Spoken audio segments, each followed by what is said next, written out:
Bienvenidos nuevamente. Hoy estamos tratando un tema que es particularmente interesante para mí y es cómo estamos tratando los ejercicios de negociación, cómo los llevamos a la práctica. Hoy quiero proponerles, quizás dentro del marco de algunas teorías de la negociación, un par de ejercicios de que ustedes puedan realizar en sus empresas para que ustedes quizás puedan familiarizarse con lo que nosotros entendemos por lo que son algunas prácticas de negociación para que ustedes puedan fortalecerse en lo que hemos venido tratando y quizás amalgamar un poco más en lo que queremos que nosotros entiendan sobre lo que es la negociación. Entonces, nuestra lección de hoy, ejercicio de negociación. Primero de todo, ¿por qué nos preocupa? O sea, ¿por qué nos preocupa a nosotros que ustedes aprendan? Pero ¿por qué nos preocupa la negociación como un concepto? Primero de todo, negociamos todos los días y no nos damos cuenta. Esto es una realidad. Negociamos en la familia, en el trabajo, con los jefes y con los subalternos. No es fácil negociar y las competencias son escasas. Las competencias en el sentido de que los fines por los cuales negociamos, los objetos, los intereses son siempre finitos y es por eso que tenemos que llevar a cabo una negociación constante, por más que no sea siempre una negociación agresiva, una negociación bélica o una negociación que sea explícita. Ahora, no es fácil negociar, las competencias son escasas, como les dije, y manejar estrategias efectivas para lograr acuerdos y establecer relaciones permanentes y beneficiosas es exactamente la razón por la cual nosotros queremos que ustedes negocien, queremos que ustedes estén pendientes de lo que estamos haciendo hoy y queremos que por eso estén hoy particularmente atentos a la lección que estamos tratando. Ahora, aunque no querramos, somos políticos sanitarios, hacemos políticas para identificar y prevenir problemas. Hacemos lobbies para asignar recursos. Evaluamos el uso de los recursos. Identificamos brechas de competencias, infraestructura, equipamiento, capacidades institucionales. Ahora, no nos damos cuenta de esto, pero cada uno de nosotros, de cierta forma, fungimos dentro de estos roles. Ahora, ¿cuál es el compromiso del facilitador? Hay dos tipos de actitudes que nosotros tomamos en la negociación. Nosotros somos o negociadores o somos facilitadores. Y es por eso que nosotros tenemos que entender cuál es el rol que jugamos. El compromiso del facilitador, que es aquel que facilita la negociación, y nosotros podemos ser a veces negociadores y facilitadores, porque estamos promoviendo la negociación también, es lo que pide y lo que promete en función de un objetivo superior. Eso es la facilitación de la negociación. ¿Qué queremos? ¿Qué es lo que estamos buscando cuando hacemos la negociación? Bueno, queremos aplicar un modelo de negociación por cooperación, gana-gana. Hemos venido repitiendo este proceso ad eternum, quizás ya se han cansado de entenderlo, pero quizás es importante de que ahora ya quede sellado. No es un proceso que sea dialéctico, no es un proceso que sea semántico, es una realidad.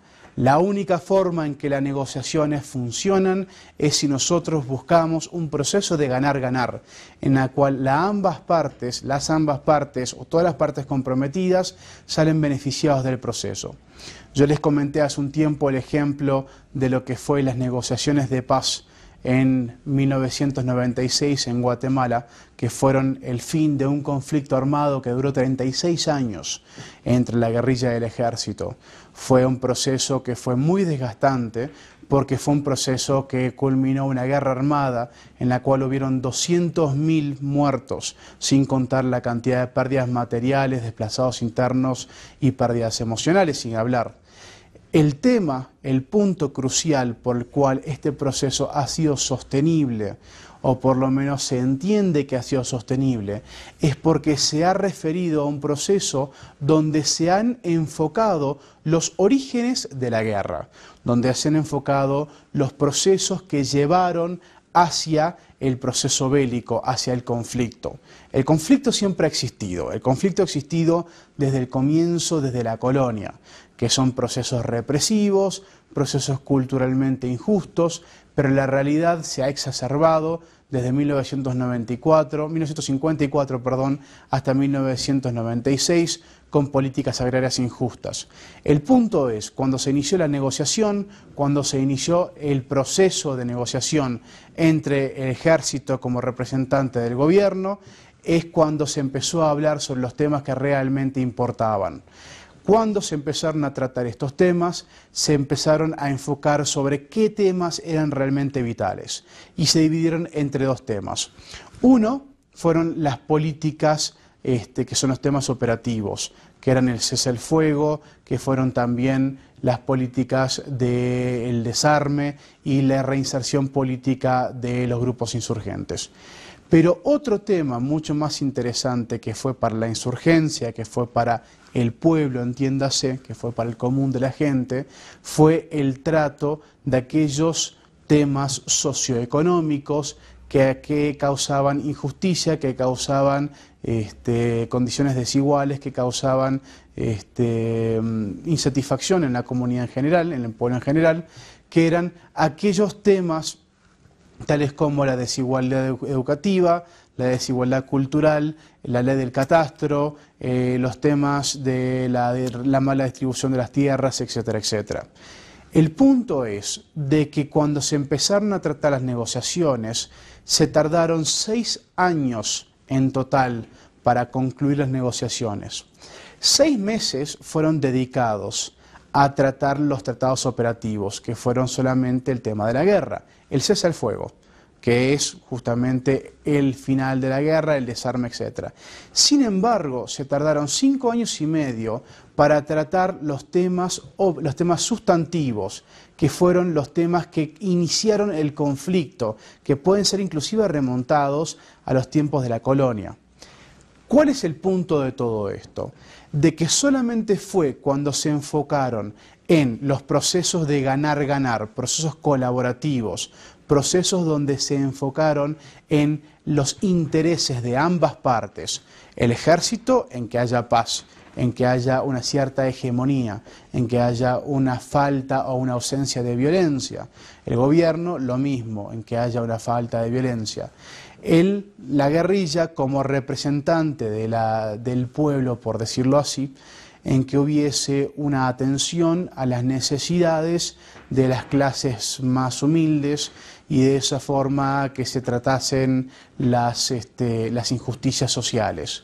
El punto fue de que más allá de la misión inmediata de la guerrilla, se enfocaron en las necesidades del pueblo, se involucraron en Naciones Unidas y de pronto hubo un proceso a nivel país, un proyecto país, en el cual todo el mundo, todo el país se vio involucrado en un interés que llevó a una colaboración de ganar-ganar. Esto es un ejemplo de una negociación ganar-ganar, un proceso colaborativo. Y esto es exactamente a lo que debemos buscar nosotros como negociadores. Ahora, esto es un macro ejemplo, es un ejemplo que se ha utilizado en libros de historia y será utilizado en libros de historia como el primer caso de una resolución de un conflicto violento, una resolución de guerra de calibre magno. Pero podemos remitirnos a una resolución de conflicto de pareja, que es el ejemplo más común, en el cual también se tiene que buscar a través del entendimiento, a través de la negociación, un proceso de ganar-ganar. Y esto es exactamente, nosotros tenemos que utilizar las mismas técnicas en ambas instancias para entonces poder nosotros llegar a un proceso colaborativo y aplicar el mismo modelo de negociación por cooperación buscando el ganar-ganar, y eso es lo que estamos interesados. Ahora, ¿qué es lo que nosotros queremos? Y esto es efectivamente a la forma que nosotros vamos a llegar a este proceso de ganar-ganar. Bueno, queremos conocer y optimizar sus competencias. Conocer y optimizar las competencias de este modelo. Ver la negociación en base a posiciones.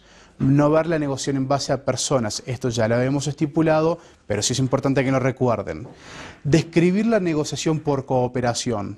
No la negociación por competencia, sino por cooperación. Describir y aplicar los 7 elementos claves de la negociación por cooperación. Identificar situaciones difíciles. Esto es muy importante, identificar situaciones que son difíciles. Entonces, ¿qué les voy a dar aquí? Una definición de negociación que quizás a mí me ha servido mucho y quizás en este caso a ustedes les pueda servir como una referencia de Roger Fisher. Y dice, la negociación es un proceso conjunto en el cual cada parte intenta lograr más de lo que podría conseguir actuando por cuenta propia, sin dañar los intereses del otro. Esto es una definición, obviamente, de la negociación colaborativa, una negociación cooperativa. Es el concepto de que entre dos podemos más que de a uno. El total de la unión de las partes es más de que el total de las partes individuales. Es simplemente decir de que en equipo se puede más. Y esto es lo que justamente busca el concepto de la negociación de Roger Fisher. Entonces, el problema. ¿Cuál es el problema que estamos enfocando? Negociar en base a posiciones. ¿Por qué? Porque claro, cuando nosotros negociamos, nosotros hemos dicho muy claramente de que cada uno toma una posición. Si las posiciones fuesen las mismas, si las posiciones fuesen exactamente las mismas, no habría que negociar. O peor todavía, sería imposible negociar porque la posición sería la misma exacta y entonces no sería posible porque el objeto es exactamente el mismo y entonces no habría forma de lograrlo porque los objetivos son los mismos. Entonces, negociar en base a posiciones produce acuerdos insensatos, es ineficiente, pone en peligro la relación, es peor en la relación multilateral, ser amable no es la solución y además, muy interesantemente, existe una alternativa. Es por eso que negociar en base a posiciones es justamente la versión antigua y la que tenemos que descartar. Hoy en día hablamos de negociación por cooperación. No es en contrapartes, sino más bien negociar justamente trabajando juntos. La clave radica en saber lo que quiere la otra persona, demostrar la manera de conseguirlo y al tiempo que uno logra lo que quiere. Esto es adaptado de Herb Cohen, que es un gran estudioso, en 1985 lo dijo. Ahora, fíjense justamente el segundo punto, demostrar la manera de conseguirlo. Nosotros en la lección anterior hablábamos sobre las críticas y justamente lo que veníamos diciendo es gran parte de la dificultad del proceso de negociación es cómo poder manifestar nuestros intereses reales en el proceso de negociación sin mostrar debilidad y sin que se aprovechen de esta condición, de esta realidad.